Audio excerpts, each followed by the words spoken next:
बिस्मिल्लाहिर्रहमानिर्रहीम नहमदु व नुसल्ली अला रसूलिल करीम अम्मा बाद। मुअज़्ज़ज़ उस्ताज़ मोहतरम मेहमानाने उज़्ज़ाम, मेरे माए और बहनें, मैं आप हज़रात के सामने गज़वा खंदक की एक झलक पेश कर रही हूँ।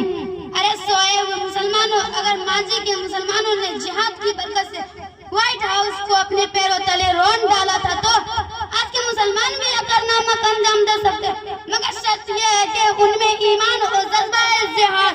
कई दिन की मुसलसल मेहनत मुशक्कत के बाद मुसलमान खंदक की खुदाई से फारिग हुए तो कुफार के लश्कर जोग दर जोग पहुंचना शुरू हो गए।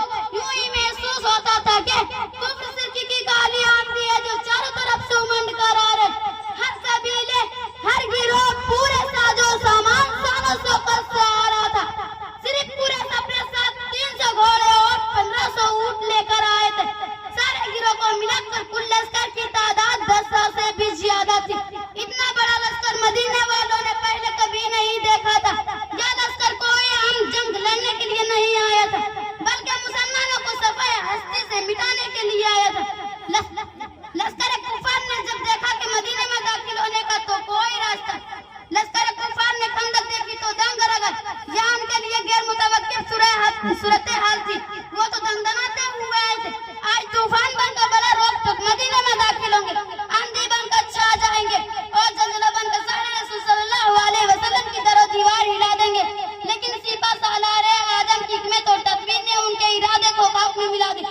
आपने दिफा के लिए वो तरीका इख्तियार किया जो फारस वाले इस्तेमाल किया करते थे, और ऐसा करके अब सल्लल्लाहु अलैहि वसल्लम ने समझा दिया कि लोगों, हिकमत और दानाई की तो बात है, जहां से भी मिले और जिससे भी मिले उसे कबूल कर लो, इसलिए कि हिकमत तो मोमिन मताए आजीज है, चाहे अमेरिका में हो या अफ्रीका में, हिंद में हो या चीन में, इसे हासिल कर लेना चाहिए। हैरत की बात है कि आज के मुसलमान ने यूरोप वालों से गलाजत, खसाफत, खयानत, रज़ालत और खशासत तो सीख लिए, लेकिन साइंस के अरबों ज़रबों के मैदानों में उन्होंने जो नमाया कारनामे अंजाम दिए हैं वो उसने नहीं सीखे। अल्लाह के बंदे, कभी तो वो वक्त था कि तेरी तस्वीर बड़े बड़े जगह दरियों को दम कर देती थी, और आज वो वक्त है कि दूसरों की साज़ें और तदबीर तुझे मबहूत कर देती है।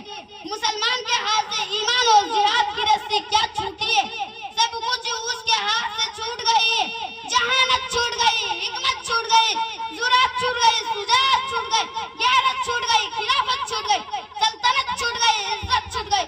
लश्कर कुफार ने जब देखा कि मदीने में दाखिल होने का तो कोई रास्ता नहीं, तो उन्होंने खंदक की पारों पड़ाव डाल दिया और मदीने का मुहाशरा कर लिया।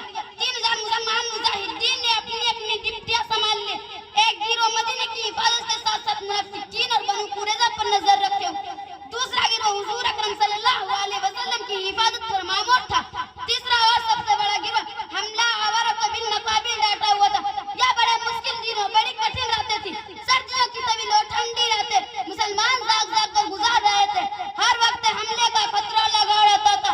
कभी खबर आती कि खालिद बिन वलीद हमला आवर होना चाहते हैं, कभी अफवाह उड़ती कि अमर बिन आस पेशकदमी करें, कभी शोर उठता कि अबू सुफियान खंदक की अबूर करने की कोशिश कर रहे हैं। उन अफवाहों ने तो दिन का सुकून और रात की नींद हराम कर देती थी। कुछ फौजें मदीने की बालाई हिस्से में थी और कुछ मदीने के नसीबी हिस्से में थी। दोनों ही मौका पाकर छापा मारने की फिक्र में थी। उस सारी सूरत हाल ने तो मुसलमानों को हिला कर रख दिया और वो एक सख्त इम्तिहान से दो चार हो गए। कितने ही लोग थे जो काफिले की जमायत और उनकी जाहिदी शान और शौकत को देखकर हिम्मत हार बैठे थे। उनकी आंखें खुली रह गई थी। मुनाफिकीन ने तो साफ कहना भी शुरू कर दिया, हमें जो अल्लाह की नुसरत की खबर दी गई थी वो सब फरोड था। वमा अलैना इल्लल बलाग। माशाअल्लाह, माशाअल्लाह। आप देख